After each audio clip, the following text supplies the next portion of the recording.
નમસ્કાર મિત્રો, દેશ અને દુનિયાના સૌથી મોટા સમાચારમાં આપનું સ્વાગત છે। તો આજના તાજા સમાચાર મેળવવા માટે વિડીયોને અંત સુધી જોતા રહો અને આવા જ દરરોજના સમાચાર સૌથી પહેલા મેળવવા માટે આ ચેનલને સબસ્ક્રાઇબ કરવાનું ના ભૂલતા। तो मित्रों आज प्रथम समाचार विषय बात करें तो गुजरात राज्य ની અંદર ખેડૂતોના દેવા માફીની માંગ સાથે મોટું આંદોલન શરૂ થઈ ચૂક્યું છે। ત્યારે અન્ન જળનો ત્યાગ કરવા સુધીની વાત આવી ગઈ છે અને જ્યાં સુધી ખેડૂતોના 3 લાખ દેવા માફ નહીં થાય ત્યાં સુધી છોડવામાં આવશે નહીં આંદોલન તેવી પણ મોટી ચીમકી ઉચ્ચારવામાં આવી રહી છે। તેની સાથે ગુજરાતનું ઐતિહાસિક સૌથી મોટું આંદોલન થવા જઈ રહ્યું છે, શરૂઆત થઈ ગઈ છે। વાત કરીએ શું છે આખો મામલો, તો ગુજરાતમાં હાલ ખેડૂતોના મુદ્દે ખૂબ જ મોટા પાયે રાજકારણ ગરમાયું છે, કારણ કે દિવાળી પછી છે મિત્રો ખતરાનો વરસાદ આવ્યો, ત્યાર પછી लगातार लोन माफी અને દેવા માફીની ઘણા બધા લોકો વાતચીત કરી રહ્યા છે, માંગો ઉઠાવી રહ્યા છે ખેડૂતોની સાથે। ત્યારે મિત્રો સરકાર જે છે તે સહાય પેકેજ જાહેર કર્યું છે, પરંતુ સરકાર લોન માફ કરવા તૈયાર નથી, તેની સામે ખેડૂતો આંદોલન કરી રહ્યા છે। ખેડૂતોનો સાથ આ વખતે ઘણા બધા મિત્રો મોટા મોટા નેતાઓ આપી રહ્યા છે। તેની સાથે હવે હવામાન નિષ્ણાંત પરેશભાઈ ગોસ્વામીએ પણ આ આંદોલનમાં મિત્રો ભાગ ભજવ્યો છે। ત્યારે આ સાથે જ મિત્રો હવે ખેડૂતોને ખેડૂત પોર્ટલ ઉપર જે રજીસ્ટ્રેશનમાં તકલીફો પડી રહી છે તેની સાથે પરેશ ગોસ્વામી હવે મિત્રો ખેડૂતો સાથે જૂનાગઢ કચેરીએ પહોંચ્યા હતા અને ત્યાં આંદોલનની શરૂઆત કરવામાં આવી। ઉગ્ર આંદોલનની ચીમકી આપતા પરેશભાઈ ગોસ્વામી, પાલભાઈ આંબલિયા અને કરસનદાસ ભાદરકા પણ અહીંયા મિત્રો હાજર રહ્યા હતા। ત્યારે પરેશભાઈ ગોસ્વામી મિત્રો કહ્યું કે ખેડૂતોની 3 મોટી માંગ છે તે સ્વીકારવામાં આવે, નહીતર આંદોલન વધારે ઉગ્ર બનશે। જેમાં સૌથી પહેલી મોટી માંગ છે કે ગુજરાતના ખેડૂતોની 3 લાખ પાક ધિરાણ લોન માફ કરવામાં આવે। બીજી માંગ છે તો ખેડૂતોને 2019નો બાકી પાક વીમો આપવામાં આવે અને ત્રીજી સૌથી મોટી માંગ છે કે 200 મણની મગફળીની ખરીદી સરકાર જે છે તે ખેડૂતો પાસેથી કરે। આ માંગણી સાથે મિત્રો પરેશભાઈ ગોસ્વામી આંદોલન શરૂ કર્યું હતું વહેલી સવારે 9 વાગ્યાનું। ત્યાર પછી હવે મિત્રો તેમણે કહ્યું કે જો આ માંગણી 10 થી 12 દિવસમાં આવનારા દિવસોમાં સ્વીકારવામાં નહીં આવે તો અન્ન જળના ત્યાગ સાથે ઉગ્ર આંદોલન શરૂ થશે। ત્યાર પછીના મહત્વના સમાચાર વિશે વાત કરીએ તો વાવાઝોડું ભૂકા કાઢશે, 7 દિવસ ભારે વરસાદને લઈને ફરી એકવાર નવી સિસ્ટમ બની ગઈ છે। જે હા મિત્રો અત્યારે ગુજરાત રાજ્યની અંદર શિયાળો જામ્યો છે, જોવા જઈએ તો 15 ડિગ્રી આસપાસ તાપમાનો પડી રહ્યા છે અને કડકડતી ઠંડીની શરૂઆત થઈ ગઈ છે। પરંતુ મિત્રો આ 5 થી 6 દિવસ પૂરતો ખેલ ચાલવાનો છે અને વળી પાછી મિત્રો વરસાદની સિસ્ટમ ગુજરાત ઉપર ઘાતક રીતે તૂટવા જઈ રહી છે। મિત્રો પહેલા પણ જણાવવામાં આવ્યું હતું અને ત્યારે ફરી એકવાર આગાહી આવી રહી છે, તો સાવચેત થઈ જજો, કારણ કે આ દિવસો દરમિયાન જો અગાઉ તૈયારી નહીં રાખો તો મિત્રો ભારે નુકસાન વેઠવાનો વારો આવી શકે, કારણ કે અંબાલાલ પટેલે આગાહી કરી છે અને 99% આગાહી સાચી જવાની છે, કારણ કે સિસ્ટમ બનવા લાગી છે। અંબાલાલ પટેલનું કહેવું છે કે એક અઠવાડિયા સુધી તાપમાન જે છે તે ઠંડીવાળું રહેશે, પરંતુ 15 તારીખ પછી 18 નવેમ્બર આસપાસ જે છે તે બંગાળની ખાડીની અંદર એક મોટું તોફાન, મોટું વાવાઝોડું ચક્રવાત બનવાની આગાહી અંબાલાલે કરી છે। અને મિત્રો આ વાવાઝોડું બનવાની શરૂઆત થઈ ગઈ છે। ફિલિપાઇન્સ બોર્ડર પાસે ફંગવુંગ વાવાઝોડું ત્રાટક્યું છે। તો જે મિત્રો આ નામ આપવામાં આવ્યું છે ફંગવુંગ વાવાઝોડું, તે બંગાળની ખાડીમાં 20 નવેમ્બર આસપાસ પહોંચતું જોવા મળી રહ્યું છે। તો જો આ વાવાઝોડું બંગાળની ખાડીમાં એન્ટ્રી લેશે, લાગી રહ્યું છે 99% એન્ટ્રી લેશે, તો મિત્રો તમને જોવા મળશે કે ગુજરાત રાજ્ય ઉપર ભારે પવનો સાથેના વરસાદો જે છે તે વળી પાછો ભર શિયાળે ભૂકા કાઢશે 20 નવેમ્બરની આસપાસ।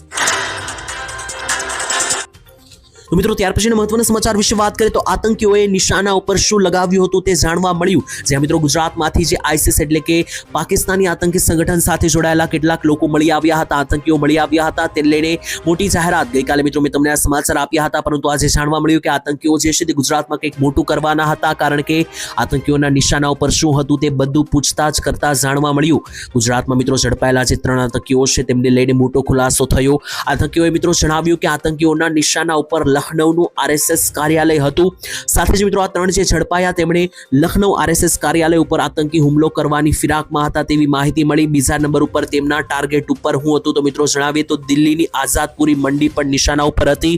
તેની સાથે અમદાવાદ, દિલ્હી, મુંબઈ, લખનૌ અને જમ્મુ કાશ્મીર આ 5 શહેરોને ટાર્ગેટ બનાવવાના હતા, હુમલાને નિશાન બનાવવાના હતા તેવું પણ જાણવા મળ્યું। તો મિત્રો કંઈક મોટું થાય તે પહેલા જ ગુજરાતની અંદર જે છે તે અને ઝડપી પાડવામાં આવ્યા છે ગુજરાત પોલીસને મિત્રો જે છે તે ખાસ કરીને વંદન, કારણ કે આવા જે આતંકીઓ છે કે જે કંઈક મોટી ઘટનાને અંજામ આપી શકે તેમાંથી મિત્રો જે છે તે 3ને પકડી પાડવામાં આવ્યા છે અને તેમાંથી એક મોટો ડોક્ટર હોવાનું પણ સામે આવ્યું।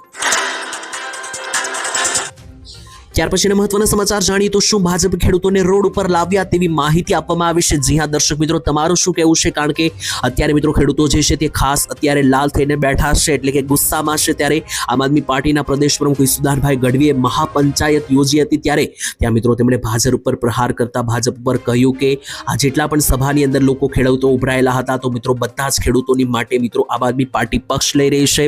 જે વરસાદ પડ્યો અને ત્યાર પછી સરકારે જે પેકેજ જાહેર કર્યું હતું 10,000 કરોડનું, જેનાથી ખેડૂત દીઠ 22,000 રૂપિયા પ્રતિ હેક્ટર મળવાના છે, તેને લઈને મિત્રો તેનો વિરોધ પણ કર્યો અને મિત્રો ત્યાં મિત્રો જણાવ્યું કે આ પેકેજ જે છે તે ખેડૂતો માટે કોઈ કામનું નથી। બીજા નંબર પર ભાજપે જે છે તે ખેડૂતો, મજૂરો, ભાગ્યાઓને રોડ ઉપર લાવી દીધા તેવું પણ મિત્રો ઈસુદાન ગઢવી આમ આદમી પાર્ટી તરફથી કહેવામાં આવ્યું।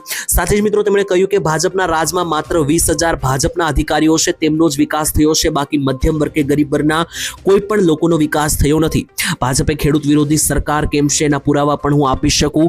જ્યાં પણ નજર કરશો ત્યાં ભાજપના નેતાઓ અને તેમના દીકરાઓ હોટલ, ફાર્મ હાઉસ ખરીદી રહ્યા છે અને બાકી જે ગરીબ લોકો છે તેમનું અત્યારે કોઈ નથી તેવી પણ જાહેરાત જે છે તે મિત્રો આમ આદમી પાર્ટીના અંદર જે મહાપંચાયત યોજવામાં આવી ત્યાં કરવામાં આવી। મિત્રો શું તમને લાગી રહ્યું છે કે અત્યારની સરકારે ખેડૂતોને દબાવ્યા છે, ખેડૂતોને રોડ પર લાવ્યા છે? આમાં આ વાતથી તમે સહેમતી ધરાવો છો કે નહીં?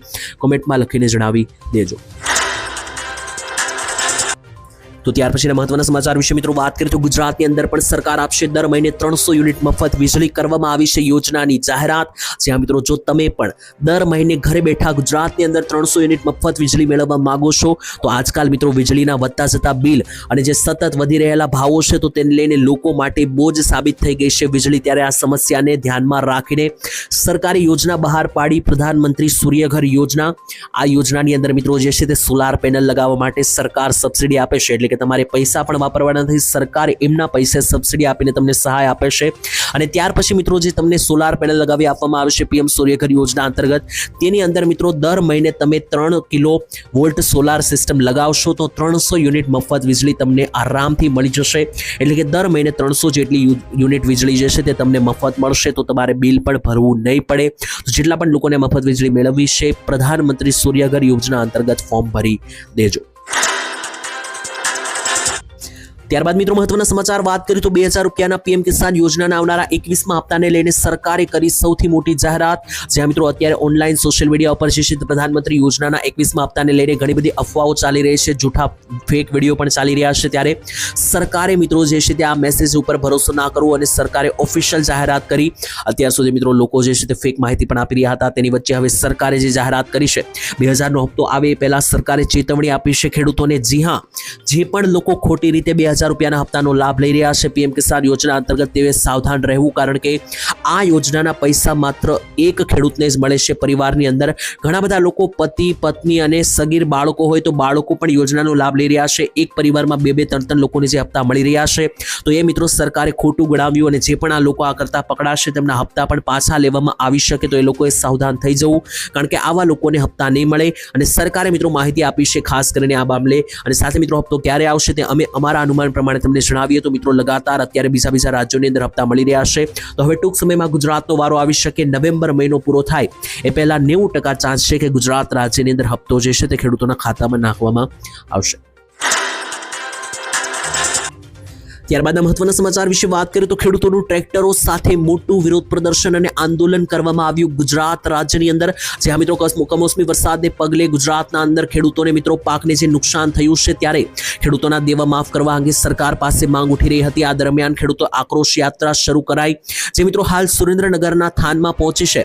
મિત્રો જણાવીએ તો અત્યારે ગુજરાતમાં ઠેર ઠેર ખેડૂતો વિરોધ કરી રહ્યા છે, ટ્રેક્ટરો સાથે આંદોલન ઉપર ઉતરી રહ્યા છે। ત્યારે ખેડૂતોની એક જ માંગ છે કે લોન માફ કરવામાં આવે, દેવા માફ કરવામાં આવે, સાથે જ પૂરતા ભાવ આપવાની માંગ સાથે અત્યારે ખેડૂતો માર્કેટમાં આવ્યા છે આંદોલન સાથે। અને ખેડૂતોનો આ વખતે મિત્રો સાથ પણ મળી રહ્યો છે, તો મિત્રો જોવાનું રહેશે કે ભવિષ્યમાં ખેડૂતોની જે લોન માફીની માંગણી છે તે પૂરી થાય છે કે પછી નહીં। તો ત્યાર પછીના સૌથી મોટા સમાચાર વિશે વાત કરીએ તો મુખ્યમંત્રી હવે તમારું કામ નહીં અટકે, કરવામાં આવી સૌથી મોટી જાહેરાત। મુખ્યમંત્રી ભૂપેન્દ્ર પટેલની મોટી જાહેરાત। જ્યાં મિત્રો મુખ્યમંત્રી ભૂપેન્દ્ર પટેલે મોટો નિર્ણય લીધો છે, તો હવે ગુજરાતવાસીઓ તમારા નાગરિકોના કામ નથી અટકવાના। સરકારે આના માટે 32 જેટલા નવા સિવિક સેન્ટરો ઊભા કર્યા હોવાના સૌથી મોટા સમાચાર આવી રહ્યા છે। મિત્રો પહેલા જે લોકોના સરકારી કામો કરાવવા માટે ખૂબ જ રાહ જોવી પડતી હતી। તમે પણ મિત્રો નોટિસ કર્યું હશે કે જ્યારે તમે કોઈ સરકારી કામો કરાવવા જાઓ છો ત્યારે તમારે ઘણી બધી રાહ જોવાની સમય આવ્યો હોઈ શકે, તમે ઘણી બધી રાહ જોઈ હોઈ શકે, પરંતુ હવે મિત્રો એવું નહીં બને. હવે તમારા સરકારી જેટલા પણ કામો છે તે મિત્રો ફટાફટ કરવામાં આવશે, કારણ કે મુખ્યમંત્રી ભૂપેન્દ્ર પટેલે મિત્રો ખૂબ જ મોટી માહિતી આપી હતી અને 32 જેટલા નવા સિટી સિવિક સેન્ટર ઉભા કરવામાં આવ્યા હતા, જેનાથી તમારા સરકારી કામો મિત્રો જે છે તે ફાસ્ટ થશે. કારણ કે પહેલા મિત્રો એવું જોવા મળ્યું છે કે જેટલા પણ લોકો પોતાના સરકારી કામ કરવા માટે કચેરીઓએ જાય છે ત્યારે વિવિધ બહાના મૂકીને પણ મિત્રો જે છે તે ખેડૂતોના કામો અટકતા હોય છે. ત્યાર પછીના સૌથી મોટા સમાચાર, ગરીબ દીકરીઓને મળશે 50,000 રૂપિયાની સહાય. જે હા મિત્રો, ગુજરાતની દીકરીઓને જે છે તે ઘણા બધા ગરીબ પરિવારના લોકો ભણાવી શકતા નથી, તેના માટે સરકાર હવે નમો લક્ષ્મી યોજના લઈને આવી રહી છે, જેમાં સરકાર 50,000 રૂપિયા સહાય દીકરીઓને ભણવા માટે આપશે. જ્યાં મિત્રો દેશની દીકરીઓ ભણી ગણીને આગળ વધી શકે તે માટે પ્રધાનમંત્રી મોદીએ સ્ત્રી સાક્ષરતા અને કન્યાઓની કેળવણી માટે ભાર મૂક્યો છે અને નમો લક્ષ્મી યોજનાની જાહેરાત કરી છે. નમો લક્ષ્મી યોજનાની અંદર જે છે તે મિત્રો તમને મળવા પાત્ર થશે પૈસા. 50,000 રૂપિયાની સહાય તમારી દીકરીઓને મળશે. જો તમારી દીકરી ધોરણ 9, 10, 11 અને 12 માં અભ્યાસ કરતી હોય તો અત્યારે મિત્રો ઘણા બધા પરિવારોમાં કે જ્યાં મિત્રો પૈસાની તંગી હોય ત્યાંના લોકો દીકરીઓને ભણાવતા નથી. તો આવી પરિસ્થિતિમાં દીકરીઓ પણ પોતાના સપના સાકાર કરી શકે અને ભણી ગણીને આગળ વધી શકે તે માટે પૈસા ના હોય તો સરકાર ભણવા માટે 9, 10, 11, 12 માં ભણતી દીકરીઓને નમો લક્ષ્મી યોજના અંતર્ગત 50,000 રૂપિયા આપશે. ત્યાર પછીના મહત્વના સમાચાર વિશે વાત કરીએ તો પાકિસ્તાને માંગી પાણીની ભીખ અને ભારતીય આર્મી દ્વારા આપવામાં આવ્યો કરારો જવાબ, તેના વિશે વાત કરીએ તો મિત્રો તમે જાણો છો કે છેલ્લા ઘણા બધા મહિનાથી ભારત અને પાકિસ્તાન વચ્ચેના સંબંધો જે છે તે બગડી રહ્યા છે. ક્યાંક મિત્રો એવા પણ એંધાણ આવી રહ્યા છે કે ભવિષ્યની અંદર એટલે કે 2026ની અંદર ભારત પાકિસ્તાનનું મોટું યુદ્ધ પણ થઈ શકે. પરંતુ મિત્રો જણાવીએ કે પાકિસ્તાન જે છે તે યુદ્ધની વાત દૂર છે, અત્યારે પાણી માટે પણ ભીખ માગી રહ્યું છે. તમે મિત્રો જાણો છો કે પાકિસ્તાને જે પહેલગામની અંદર કાશ્મીરમાં આતંકવાદી હુમલો કર્યો હતો આજથી 6 મહિના પહેલા, ત્યાર પછી ભારત પાકિસ્તાનનું યુદ્ધ પણ થયું હતું. ત્યારે મિત્રો ભારતે નિર્ણય કર્યો હતો કે સિંધુ નદીનું પાણી પાકિસ્તાનને આપવામાં નહીં આવે અને ત્યાર પછી પાકિસ્તાનની અંદર પાણીની તંગી સર્જાઈ હતી. ત્યારે મિત્રો અત્યારે ફરી એકવાર પાકિસ્તાનની અંદર જે છે તે સિંધુ નદીના પાણીની માંગ ત્યાંના લોકો કરી રહ્યા છે. મિત્રો જણાવીએ, ભારતે સ્પષ્ટપણે કહી દીધું છે કે આતંકવાદનો નાશ ન થાય ત્યાં સુધી સિંધુ નદીનું પાણી જે છે તે આપવામાં નહીં આવે. પાકિસ્તાને મિત્રો એવી પણ ધમકી આપી છે કે જો ભારત પાણી નહીં આપે તો ભવિષ્યમાં ભારતને તેનો અંજામ ભોગવવો પડી શકે અને મિસાઇલોથી દ્વારા મિત્રો જામનગર પણ ઉડાડવામાં આવશે તેવી પણ મિત્રો ધમકી પાકિસ્તાન તરફથી જે છે તે આપવામાં આવી હતી. ત્યાર પછી સૌથી મોટા સમાચાર આવી રહ્યા છે. તો જો તમે ફોન વાપરો છો તો ખાસ જોઈ લેજો, કારણ કે તરત મોટા સમાચાર આવ્યા છે અને લોકોની જે સૌથી મોટી મુશ્કેલી હતી તેમાંથી રાહત મળી છે. જ્યાં મિત્રો જો તમે ફોન વાપરો છો તો તમે જાણો છો કે છેલ્લા ઘણા બધા દિવસોથી એવા મેસેજો આવી રહ્યા છે કે જે મિત્રો તમને લૂંટી શકે, તો એવા મેસેજથી તમારે બચીને રહેવાનું હતું. પરંતુ હવે મિત્રો તમારે બચીને રહેવાની જરૂરિયાત નહીં પડે, કારણ કે તમારા ફોનની અંદર વોટ્સએપ ખુદ મિત્રો એક નવી પોલિસી લાવી રહ્યું છે. જ્યાં મિત્રો જણાવી દઈએ તો જે લોકો ભણેલા નથી, જે બિચારા મિત્રો અભણ લોકો છે, તેમને કેટલાક મિત્રો કરગઠિયાઓ લૂંટતા હતા. ઓનલાઈન મિત્રો મેસેજના બહાને કરોડો રૂપિયા પડાવી લેવામાં આવતા હતા, છેતરવામાં આવતા હતા, બેંકમાંથી પૈસા ઉપાડી લેવામાં આવતા હતા. પરંતુ હવે મિત્રો જણાવી દઈએ તો આ સાયબર ઠગબાજોને હેકિંગમાંથી છુટકારો મળશે, કારણ કે વોટ્સએપ જે છે તે મિત્રો સ્ટ્રિક્ટ એકાઉન્ટ સેટિંગ લાવી રહી છે, જેથી હવે તમારા ફોનમાં વોટ્સએપમાં જો તમને કોઈ છેતરવાનો મેસેજ આવશે તો ઓટોમેટિક વોટ્સએપે મેસેજને પકડી લેશે. અભણ લોકો મિત્રો અમુક કેટલા લોકો છે કે જે ભણેલા નથી, તો આ અભણ લોકોને મિત્રો જે છેતરવાનું કામ ચાલતું હતું તો હવે મિત્રો તેમને મૂંઝાવાની જરૂરિયાત નથી, કારણ કે વોટ્સએપ ખુદ આવા લોકોને પકડી લેશે, જેથી મિત્રો તમને ખબર ના પડતી હોય તો પણ મિત્રો તમારી સાથે થતી છેતરપિંડી હવે અટકાવવામાં આવશે. તો ત્યાર પછીના મહત્વના સમાચાર જોઈએ તો જો તમારી પાસે પાન કાર્ડ હોય તો સાવચેત થઈ જજો, નહીતર 10,000 રૂપિયાનો દંડ તમને ફટકારવામાં આવી શકે. ભારત સરકારે મિત્રો પાન કાર્ડની વ્યવસ્થાને સુચારુ રૂપ લાગે તે માટે પાન કાર્ડ 2.0 અભિયાન શરૂ કર્યું છે. નાગરિકો પાસે મિત્રો એક જ પાન કાર્ડ હોય તેના ઉપર અત્યારે મિત્રો જે છે તે જોર આપવામાં આવી રહ્યું છે. તો જો મિત્રો તમારી પાસે પાન કાર્ડ છે તો આ જે નવા અપડેટ થઈ છે, જે નવા નિયમો આવ્યા છે તેનું પાલન તમારે કરવું પડશે, નહીતર 10,000 રૂપિયાનો દંડ ભરવા તૈયાર રહેજો. જ્યાં મિત્રો સરકાર અત્યારે ડુપ્લિકેટ પાન કાર્ડ ઉપર દંડ લગાવવા જઈ રહી છે. તો જો મિત્રો તમારી પાસે એકથી વધારે પાન કાર્ડ હોય તો તમારે તાત્કાલિક સરેન્ડર કરાવી દેવું પડશે પાન કાર્ડ, કારણ કે ઘણા બધા લોકો મિત્રો ડુપ્લિકેટ કોપી પાન કાર્ડની રાખતા હોય છે, તો તમારે માત્ર એક ઓરિજિનલ કોપી જ રાખવાની છે. જો ડુપ્લિકેટ મિત્રો અન્ય કોપીઓ પડી હોય પાન કાર્ડની અથવા તો મિત્રો એકથી વધારે પાન કાર્ડ હોય તો સરેન્ડર કરાવી લેજો. જો તમારી પાસે એકથી વધારે પાન કાર્ડ પકડાશે તો 10,000 રૂપિયાનો દંડ પણ ભરવો પડી શકે. ત્યાર પછીના મહત્વના સમાચાર વિશે મિત્રો વાત કરીએ તો પેટ્રોલના ભાવને લઈને સૌથી મોટી જાહેરાત કરવામાં આવી છે. ગુજરાતની અંદર અને ભારતની અંદર પેટ્રોલના ભાવ જે છે તેમાંથી લોકોને મોટી રાહત મળી શકે. જ્યાં મિત્રો ભારત અને અમેરિકા વચ્ચે ક્રૂડ ઓઇલ તેલ ખરીદી મુદ્દે ચાલતા વિવાદ વચ્ચે એક સારા સમાચાર લોકો માટે આવ્યા છે. દુનિયામાં મિત્રો ટોચના ક્રૂડ ઓઇલના મિત્રો જે સાઉદી અરેબિયન કંપની છે સાઉદી ઓરમાક, તેમણે મિત્રો ડિસેમ્બર મહિનાથી એશિયન ડિલિવરી માટે ક્રૂડ તેલના ભાવમાં ઘટાડો કરવાની જાહેરાત કરી છે. આનો સીધો ફાયદો મળશે ભારત દેશને. ઓરમાક કંપની દ્વારા મિત્રો જે દુનિયાની સૌથી મોટી તેલની કંપની છે તેમણે નવેમ્બર મહિનાની અંદર ભાવથી ક્રૂડ ઓઇલના ભાવમાં $1.5 પ્રતિ બેરલ ઘટાડવાની જાહેરાત કરી છે. મિત્રો આજે $1.5 પ્રતિ બેરલ એટલે કે અંદાજિત 120 થી લઈને 150 રૂપિયા પ્રતિ બેરલ ઘટવાના છે પેટ્રોલ ડીઝલની અંદર. તો તેની સીધી અસર જે છે તે ભારતમાં જોવા મળશે અને ભવિષ્યની અંદર ભારતની અંદર પેટ્રોલ અને ડીઝલના ભાવ ઘટતા જોવા મળી શકે નવેમ્બર અને ડિસેમ્બર મહિનાની અંદર. તો ત્યાર પછીના મહત્વના સમાચાર જોઈએ તો આ યોજના ભાગ્ય બદલશે તેવું નરેન્દ્ર મોદીએ જણાવ્યું. જ્યાં મિત્રો તમે જાણો છો કે નરેન્દ્ર મોદી તરફથી ઘણી બધી યોજનાઓ જે છે તે સરકાર તરફથી ચલાવવામાં આવે છે. તેમાંની આ સૌથી મોટી યોજના છે પ્રધાનમંત્રી મિત્રો જે છે તે મુદ્રા યોજના અંતર્ગત સરકાર 10 લાખ રૂપિયાની સહાય આપશે એવા વ્યાપારીઓને કે જેમને પોતાનો કંઈક નવો બિઝનેસ નવો ધંધો શરૂ કરવો હોય.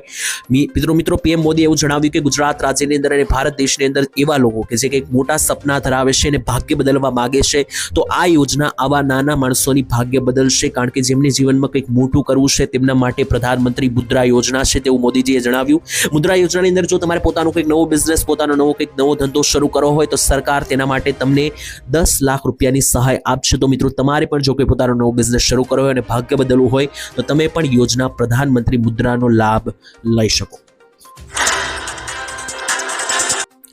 તો ત્યાર પછીના મહત્વના સમાચાર વિશે વાત કરીએ તો નોકરી ધંધા ખતરામાં, ટેકનોલોજીએ દુનિયા બદલી. જી હા મિત્રો, વાત કરીએ તો તમે જાણતા હશો કે ટેકનોલોજી ક્યાંક ને ક્યાંક ફાયદારૂપ બની છે, પરંતુ બીજી બાજુ જોવા જઈએ તો ટેકનોલોજીએ લોકોની નોકરીઓ ખાધી છે અને ભવિષ્ય માટે હજુ વધારે ખતરો. કારણ કે મિત્રો જે ચોંકાવનારા આંકડાઓ આવી રહ્યા છે તેના વિશે વાત કરીએ તો આર્થિક સંકટ અને મોંઘવારીનો સામનો કરી રહેલા અમેરિકામાં હવે આર્ટિફિશિયલ ઇન્ટેલિજન્સ એટલે કે ટેકનોલોજીને કારણે 11 લાખ જેટલા લોકોની નોકરી છીનવવામાં આવી છે.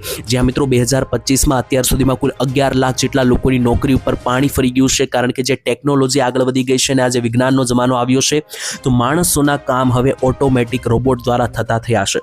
તો જે પણ કામ માણસો કરતા તે હવે મશીન દ્વારા થવા લાગ્યા છે. ખેતી પણ મિત્રો જુઓ તો અત્યારે જે રોબોટ બનાવવામાં આવ્યા છે તે ખેતીની અંદર મિત્રો જે છે તે કપાસ પણ વીણી શકે છે, ખાતર પણ મિત્રો છાંટી શકે અને દવા પણ છાંટી શકે. આ રીતની પદ્ધતિ આવી ગઈ છે. રસોઈ પણ મિત્રો રોબોટ બનાવતા થઈ ગયા છે. આટલી આધુનિક જે ટેકનિક આવી છે અને જે મશીનો આવ્યા છે તેને મિત્રો લાખો લોકોની નોકરીઓ છીનવી છે. ભવિષ્યમાં ડ્રાઈવર લોકોની પણ નોકરી છીનવાઈ શકે અને હવે મિત્રો આગામી 10 થી 15 વર્ષ બાદ જોઈએ તો લાખોથી કરોડો લોકોની નોકરી જે છે તે મિત્રો છીનવાઈ જશે. જે મિત્રો ભવિષ્યના નોકરી ધંધા માટે મોટો ખતરો ટેકનોલોજી બનશે. ત્યારબાદના મહત્વના સમાચાર વિશે મિત્રો વાત કરીએ તો ખેતીની ભૂલના કારણે કેન્સર થઈ રહ્યું છે તેવા મોટા દાવાઓ કરવામાં આવ્યા છે તેના વિશે વાત કરીએ. મિત્રો તમે જાણો છો કે આજના ટાઈમની અંદર ખાવાની અંદર ભેળસેળ વધી રહી છે, પરંતુ શું તમે જાણો છો કે ખેતરની અંદર ખેતીમાં પણ એક પ્રકારની ભેળસેળ ખેડૂતો કરી રહ્યા છે, જો કે ભૂલથી કરી રહ્યા છે. પરંતુ વાત કરીએ તો રાજ્યપાલ આચાર્ય દેવવ્રતે મિત્રો ખેડૂતોને સંબોધન જણાવ્યું કે જે સરકારો રાસાયણિક ખેતીને લઈને વિરોધ કરી રહી છે, અમુક સરકારો મિત્રો જે છે તે અમુક બીજા રાજ્યોની અંદર રાસાયણિક ખાતર વાપરવાની જગ્યાએ પ્રાકૃતિક ખેતી કરવાનું જણાવી રહી છે. ગુજરાતમાં પણ તમે જુઓ તો મિત્રો રાસાયણિક ખેતી જે છે તેને કારણે જે રોગ થઈ રહ્યા છે તેને કારણે સરકાર અત્યારે પ્રાકૃતિક ખેતીને પ્રોત્સાહન આપી રહી છે. રાસાયણિક ખેતીની અંદર મિત્રો કેમિકલ અને રસાયણો અને દવાઓ છાંટવામાં આવે છે જેનાથી ભયંકર રોગો થઈ શકે. કેન્સર અને અન્ય પણ ગંભીર રોગોનો ભયંકર વિસ્ફોટ પેદા કર્યો છે તેવું પણ મિત્રો તેમણે જણાવ્યું હતું. અને સાથે જ મિત્રો ગાય આધારિત પ્રાકૃતિક ખેતી છે કે જેમાં મિત્રો નેચરલી ખેતી કરવામાં આવે છે, જેમ કે શાકભાજીની ખેતી, તો એવી ખેતીને પ્રોત્સાહન આપવું જોઈએ. કારણ કે આજે રસાયણ અને જે દવાઓ છાંટીને કરવામાં આવતી ખેતી છે તેને કારણે ભયંકર કેન્સર જેવા રોગો ફેલાઈ રહ્યા છે તેવું પણ જણાવવામાં આવ્યું.